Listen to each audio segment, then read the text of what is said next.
there, I'm board certified professional organizer Kathi Burns. I'm really glad you're here. This podcast is designed for busy entrepreneurs just like you who want to take better control of your business and move forward with less stress and more success. If this is your first time listening, then thanks for coming. The Organize Energize podcast is produced for your enjoyment, and show notes are found at thepodcast.organizeandenergize.com. Come back often and feel free to add this podcast to your favorite RSS feed or iTunes. You can also follow me on Twitter at Organize Energy and Facebook. All links are in the show notes. Now let's get into the show. Hello and welcome back to the podcast. Today we're going to talk about how to become fragmented to focused and find your client in the next 90 days. And we're going to do that with Christine Campbell-Rapin.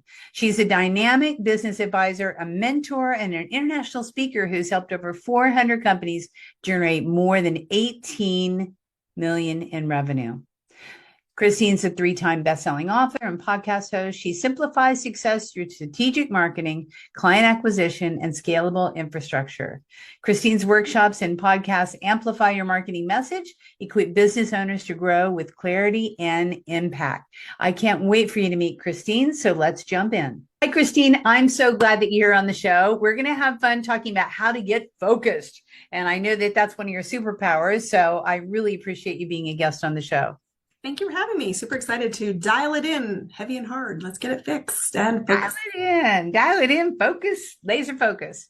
It's something that I always have a struggle with. And that's, I think, we teach what we most need to learn, which is why I'm now a professional organizer. I can organize my own brain. So talk to me a little bit about your backstory. How did you get, you work with big corporations and you help them scale. How did that all come about?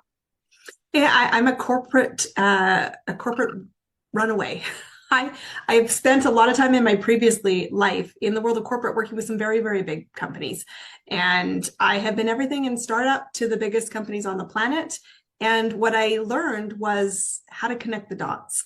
I started my early career in marketing, and then I got kicked out of marketing camp because I kept saying it has to be more than pretty. I still tell a lot of marketers that today. It's a given. Do something more than that. And then I found myself in sales, and I could cast a vision. I could see somebody receive it, and then we would start to run. And then we'd stumble as an organization, and I would look at the operations team, and they're like, well, I don't even know what's happening. And I found myself in ops. And so when I look back now, I said, I was learning to help entrepreneurs, because many people get the marketing and think if I just solve that, they'll have a business, and it doesn't happen. And then think if I just get my head around sales, I'll have a business, and they didn't. And then they get around the operations, and sometimes they like to build the operations before they have anything to do with sales and marketing. And I help people figure out what to do when and how to turn on what I call an engine so that you create real predictability, because what big business teaches small business is that you shouldn't be on fire every single day. Hallelujah. Truly. I'm like, I don't know why you constantly want to set yourself on fire. I joke to people all the time. I said, Coca-Cola still sells Coca-Cola. They introduce new products simply to sell more Coca-Cola. Guys, stop trying to reinvent the wheel every other season. Exactly. And I think as entrepreneurs, we're creators. So we love to create, and that's where we can go off the rails for sure. Can be. I have a lot of creative clients, a lot of marketing agencies, video production, podcasters come into my world because they're concerned that if they have structure, they will stop being creative and it will be stifling. And I said, actually, basic structure allows you to have a lot of white space. And I wrote a love letter in a podcast of my own on Amplify Your Marketing Message that was, stop creating, go sell what you created. And my client phoned me about an hour after release. She's like, was that meant for me? And I'm like, did it land? She said, yes. And I said, take the advice. Right. You've got a great product, but if you don't sell it, you don't have the great impact that I know it's designed to create. So it's always a mix, but truthfully, creativity is part of it, but iteration is more important than throwing the baby out with the bathwater and starting over. Exactly. So if someone wants to really focus on what they've created, what's the first step, do you believe, that an entrepreneur would take? Because we're talking here to female entrepreneurs and small business owners. Well, I think the thing you need to hear, and it's a bit of a tough one to swallow, so take a deep breath. I'm going to land you hard here. You've got to recognize that the idea is the easy bit of business. And for people who are starting out in business, I need you to think about, if you have an idea for a product or a service, you need to be really clear what's the solution it solves, because people don't buy the idea, they buy the outcome. And too often I see people, especially the female entrepreneurs, go into this I'll build it and they'll come philosophy, and they build websites and logos and get all these tools things happening. I'm like, but who's the buyer for this? And they're like, well, everybody needs this. And I'm like, that's not a somebody, that's an everybody. And right. I think what's really important is you got to be able to articulate in 10 words or less, what's the problem you're solving? Because if people aren't clear on the outcome, money doesn't follow.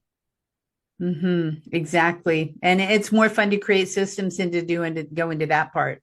It is. This is the hard bit. And I will tell you, it's hard when you start, it is when you're in momentum. And I have clients that have been in business 5 or 8 years and come and hire me, and they say, how come we don't have this in place? Like, I can't believe I don't have this in place. And I'm like, you have done a lot of grit and a lot of hustle and a lot of spaghetti and trial and error, but you're exhausted. And part of the reason you're exhausted is because this isn't nailed down. And once it is, it just creates ease, not effortless ease. And that's a lot more fun to play in. That's so funny. One of my clients says, you really helped me organize my noodles. It's true. It's a great compliment. Yeah, it is. And, it's great though. Whenever you said spaghetti, I thought about that instantly. I'm like, that's what it is. I mean, as an entrepreneur, typically our business is a bowl of noodles, and they're not really linear, especially after we boil them. Well, and they're not linear. And they said there's patterns, but there's not one structure. And I think that's also where emerging entrepreneurs have just gotten a total bad rap by the last 5 years in the social media land, because they've taught you that it is completely linear, that if you just do this 3-step formula, if you just do A, B, and C, if you just do it my way, you're the problem, not me. And I've worked with 400 companies. I said everything from mom and pops, freelancers, to the big guys. And what I will tell you is no two businesses do it the same, but there are 5 foundations. And that's when the noodles can be all mixed up, but you've got to understand the sequence. You've got to choose your sequence, and you've got to then play your own game. I love that. That's important. And that helps the creatives realize that they can do their own thing. There's no one way to do it, but there is a sequence. Yes. I love that. Yeah. And you have to solve the problem you're in front of. And that's sometimes really hard too, because so many people plan to plan to plan. And I'm like, well, that's sitting on the sidelines. That's hiding behavior. And they're like, but what if I go it wrong? I'm like, everything is feedback. Everything. And you can't move from where you are to where you want to be without a feedback loop. Yeah. Lived And experience you're going to have trial and error. Absolutely. The question is, what do you do with it? Right. 100%. And, I have a great mentor who says to me often, 80% of my ideas fail. You only hear about the 20 that win. But I fail every day, and it's true. And it is about first attempt in learning. It is about that feedback loop, and truly sitting with yourself and say, does it feel like oxygen? And I think I want to invite everybody here listening to say, if your business doesn't feel like oxygen, check in. This is your business. You get to do it your way. Yes, there's foundations, and yes, there's sequences, but your whole freedom path to, I want to do it my way, is important. Did you lose that along the way?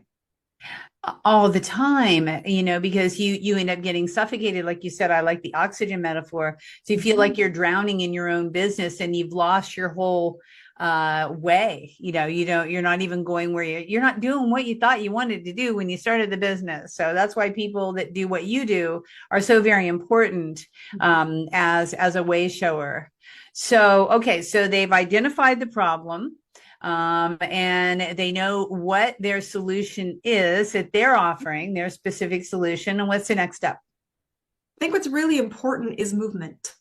And I think sometimes we are completely impatient, and we want to go from marriage and to, on our first date, but you've got to recognize that people have a lot of data. They have a lot of noise, and we have to have a plan that invites people to move and moves them from curious to paid client. And sometimes that's completely missed.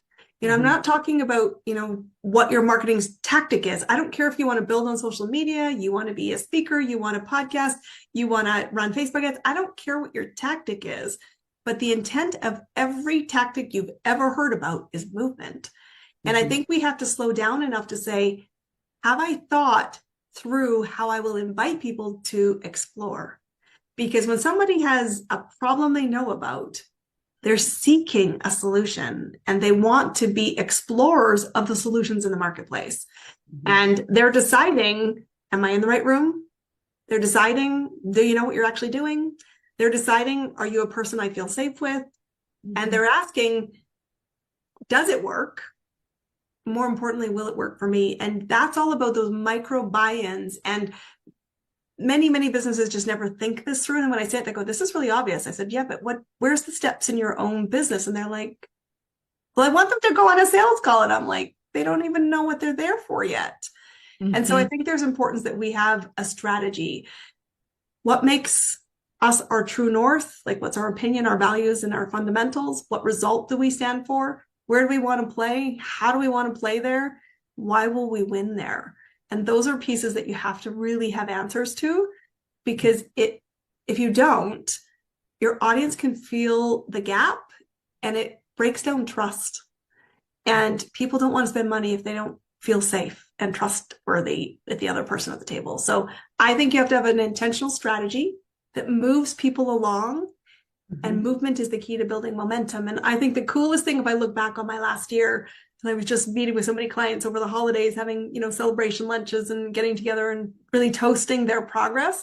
Everyone's like, this is what momentum feels like. I don't think I've ever had it. And I'm like, isn't it awesome? And they're like, yes. Yeah. And key to momentum is actually those incremental movements. Now explain micro buy-ins for those who are not familiar with what that is or how you even get that. Yes. Happily do that. Thank you for asking. So this is the science bit for all my geeks in science and physics. An object in motion stays in motion more easily than it does not. So the key of a micro buy-in is that we're biologically wired. If we say yes to 5 things, a good high probability of more than 80% will say yes again. So every invitation isn't buy my stuff. That's, of course, the ultimate buy-in if you're a revenue generating business that's commercial.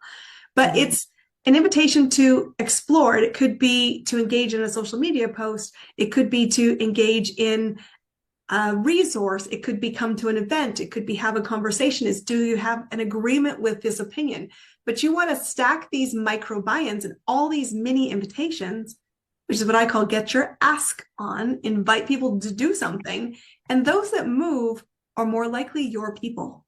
And the goal is for every question you ask, the crowd thins out. Don't get scared. That's the goal. So that by the time that this small collective group of people are still saying yes, when you're ready to say, would you like me to make a recommendation to create the result you want? Their answer is going to be what?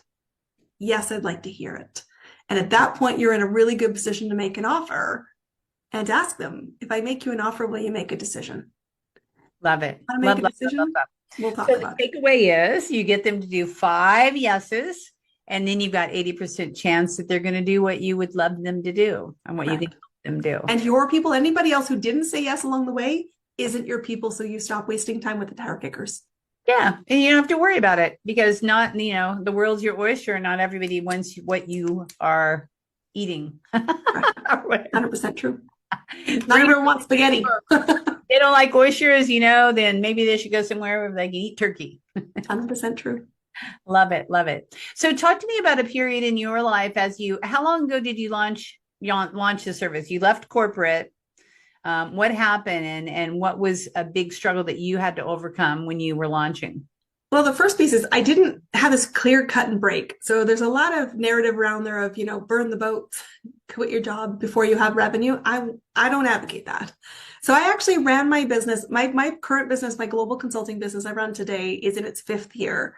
And for the first several years, I ran this alongside my corporate life. So one of the big commitments I had when I first started this was I would build my business an hour a day. And that meant not always 60 minutes in sequence. Sometimes it was 10 minutes before a conference call at work or when I was traveling, or in a lineup at the grocery store. Like I was just disciplined around the 1 hour. And that 1 hour is really important. It actually is a huge part of how I train in my programming.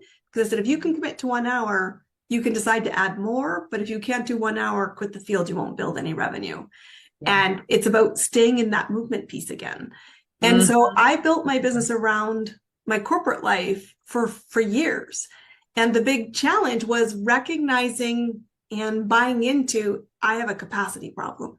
So as my business grew, I started to have the challenge of how do I keep that 1 hour of building while I'm delivering clients and still working full-time job and looking after my health and being a mom and being a wife and being a daughter and doing all those things. And I knew I needed to give something up. It was never going to be my business because my business was the oxygen in a way that my corporate role no longer was. And yet it took me a year longer than it should have to quit my job. And I lived in that pressure cooker I created where I was constantly juggling this. And everyone around me is like, this is crazy. You should just quit. You will fill the revenue. And I'm like, but I'm walking away from a really big salary. And I had to trust myself that the wings had already been built. Yeah. I said, looking back in hindsight, I waited a year longer than I should have. 1 hour a day to build the business. So side hustle ladies, all you up there listening, it is possible. Possible. Look at what Christina has done. So that's pretty darn impressive. Thank you. That means it's actually how it got started. Because everyone kept saying to me, what are you doing 1 hour a day? I'm working 60 hours a week. I still don't have clients. And I'm like, well, what the hell are you doing? They're like, I'm building websites and I'm learning to cut YouTube videos and I'm learning to be a content creator and I'm doing all these things. And I'm like, how about you do the two things that matter? And they're like, I'm sorry, what? And I say, here's the two things that work. Go do that. Yeah. How about making money? That's how about finding strangers and making offers? And they're like, could I do anything else but that? Because I don't want to make friends with strangers and I don't want to make an offer. And I'd say, all great kindness, you should quit the field because that's what business requires. Yeah. No matter what business it is. No matter what business. Yeah. And then they go, okay, I got my head around it. I need help. And I'm like, okay, we'll get help. And they're like, I'll pay you. And I'm like, that's weird. And that was my response for at least a year. And then eventually a friend of mine said, stop it. You've got skills that people need and they want to pay you and you could really help. Go serve. And I had to be open-minded enough to say, okay. And that's how it actually started. I fell my way into my first client who's like, I'm not asking general questions. I want to give you a credit card. How much does it cost? I'm like, for what?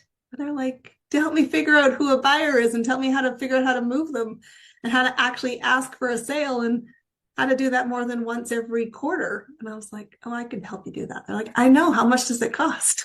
I was like, right. And you're like, I'm already working 60 hours. What are you talking about? I don't have any more hours.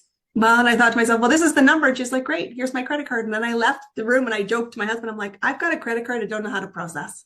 He's like, we'll solve the problem and figure that out. And that's really, truly what, if I could give you any advice for what does it take to be a successful entrepreneur, and success is by how you define it, not by how anybody else does. It is this. It's a commitment to being a problem solver. I love that. Just what problem are you going to solve and why are you uniquely solving it for those people? Correct. Simple. Goes back to the basics. Always. You have that problem, right? Yeah. Basic 101. But you know what? We forget this. When we get enmeshed in our business takes on its own life. And like you say, sometimes suffocates us, is not our oxygen because I always called it stuck in the muck of your stuff, right? You're just stuck and you can't see clearly what you shouldn't be doing. Actually, you cannot see your own ears. And when you're in free fall of it's not working and I'm overwhelmed and imposter syndrome and all the things that stir and confront you as a business owner, the biggest challenge is you cannot see your own ears. And what I think is important is you decide, do you want to solve this? And here it's especially for the ladies, take a hint from the men who are like, I don't know what to do, so I'll hire somebody to guide me. They're not going to do the work for you. And let's be clear, you're not hiring somebody to do the work. You can't outsource it until you understand it. But there's a path. It's trodden. Yeah. Follow the path. You don't have to be the trailblazer right from day one. You'll trailblaze your own way with your own style, with your own frameworks. but you've got to understand the fundamentals of business. And I was very lucky when I was building 1 hour a day. I had 2 degrees in the world of business and 25 years of business experience. Right. In revenue generating roles, I had a huge leg up the most. And I still get in my way. I still don't do the simple things. And that's why, because I can't see my own ears, I hire somebody to say, pay attention, go down, do the work. Right. Here's the Masters, check. Thank you for masters reminding me. hire masters. Masters hire masters. We all hire other people to see what we do not see right in front of our face. And that's if there's any takeaway from this podcast, I think that's the biggest thing. You can't do it alone. You have to have an objective observer helping you see what you cannot see.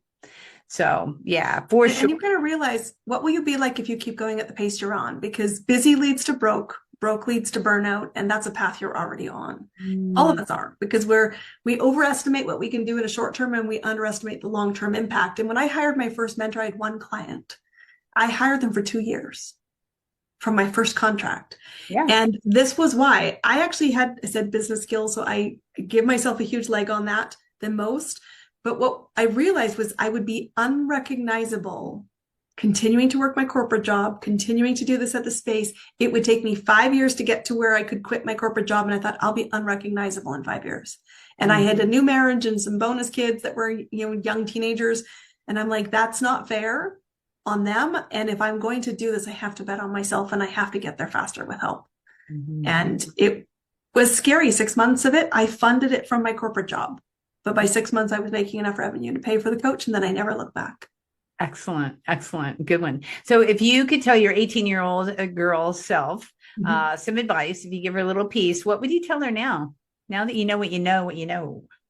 I would say this: every grenade you stood on helped you build skills that would be valued at this stage. Ooh, that's a good one. We had lots of resets, lots of who am I, lots of how will I sell myself, lots of what the hell, I didn't expect this. But, when I had my friend Kellen say to me, people want to pay you to help them because you've stood on those grenades, because you have the knives in your back, because unlike a lot of other business coaches that have never lived in the world of business, I have lived all of it. I've got all the scars. And I know this also right now because what I said to my 18-year-old, trust yourself to blow yourself up and trust yourself to put yourself back together. And now when I look at a grenade, I'm like, half the time I'm like, well, I didn't see that coming. And other times I'm like, I can't wait to jump on it. And I trust myself. To stand on a grenade, to jump onto a grenade. That's fantastic. Well, because, you're going to anyhow. So yes. And I trust myself. At 18, I think, ignorance is bliss, but I would say to her now, like, trust everything has a reason. And, I say to my young daughters who are starting their careers now, I said, I didn't start at the top. No one does. Really. So guys, you're going to have jobs you don't like. You're going to have bosses you don't like. You're going to think that you're doing more work than you needed. I said, but it's building muscles, and those muscles will have value and more value than you can imagine. What your value is not what somebody will pay you in corporate. It's what you do when you write your own check. At a zero. Well, that leads us into your valuable free resource, because I know you have one that you're going to offer the people that are listening and watching. I do. I think what's so important is that you get into the right rooms. And so many people say, if I was just in front of the right audience, I could build a business, but they don't really know what's working right now. So I have a resource. It is 25 ways right now. I know rooms are moving. People, places that you can connect to. I do not want you doing 25 things. I want you to read this and go, that's the one I can get behind, and I can get behind it for the next 5 years so that you can build the skills in a lane that feels like oxygen. And then I want you to do the work. I want you to focus on strangers, and I want you to focus on actually making the asks. I want you to track it. So I'm going to give you a tracker to help you do that. And I will tell you, we all have zeros, but if you stay at zero, you have zero revenue. Well said. So go ahead and download the resource and do the work, right? Don't just download the resource, do the work. And what's your challenge? So how many strangers should they talk to after they download this in the first, few days? What do you think? I think that you need to be committed to meeting at least 2 people a day. Okay. 2 people a day, 10 people a week, that's 40 people a month. Of those people, you might find, 10 people that you want to have a further conversation with. That might lead to 5 people that you make an offer, 1 or 2 people that say yes, and you're like, but 1 offer is not enough. And I'm like, then do the math. Right. You've got to up the volume. But right now, most people don't meet 2 people a day. Most people hide behind their keyboards. And I'm inviting you right now. People need the solution, and there's somebody buying today. If they're not buying from you, I'm inviting you to maybe rethink, find some courage, and just be messy. Love it. Love, love, love. Thank you, Christine. This has been wonderful.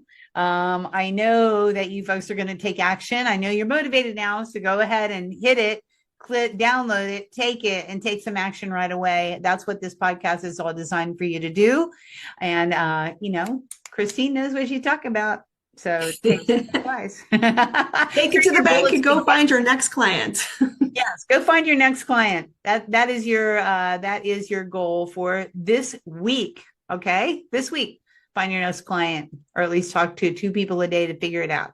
So thank you so much. I really appreciate you being on the show. And as usual, you're wonderful to talk to. And I learn every time I speak with you, I learn something new. So thank you. Thank you. Yeah, take care of yourself. You too.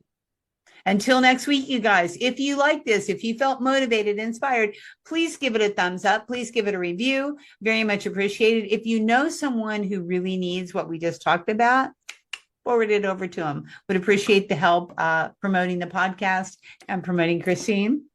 And until next week, we'll talk to you then.